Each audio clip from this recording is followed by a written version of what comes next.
Hello guys, my name is Matthew and in today's video I'm going to show you how easily you can create a row.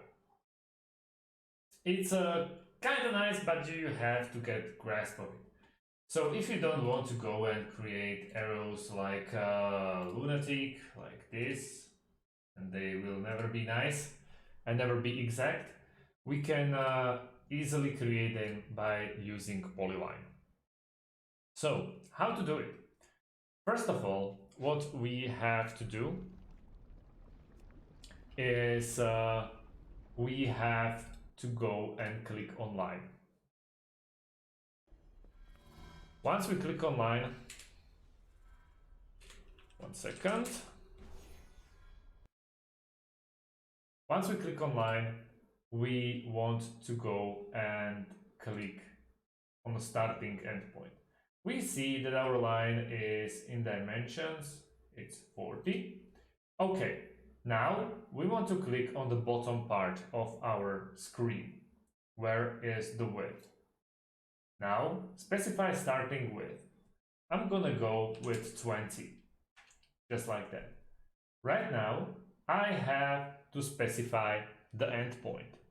The endpoint will be 0. We hit enter. And just like that, we see that the base of our arrow is 20. It's a little bit too much, I know.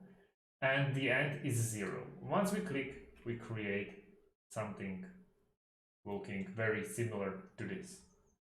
So we can get rid of it and make it more beautiful. So polyline, go for 50. Now, first of all, it's endpoint. So I'm going to go with 10. And next one is 0. And I completely messed it up because I forgot. So polyline, it's 50. Now let's go with width. It's gonna be 15, for example, and endpoint will be 0. And just like that, we can create ourselves a beautiful looking arrow. It's something that it's not so hard to do, but most definitely you will need some time to master it. Just like that, you can create exact arrow very quickly. So keep that in mind. Let me know how it went, and if you need any types of help with AutoCAD, please leave your comment underneath. I'll try to get to it as quickly as I can, guys. Thanks for watching and see you in the next one. Have a great day and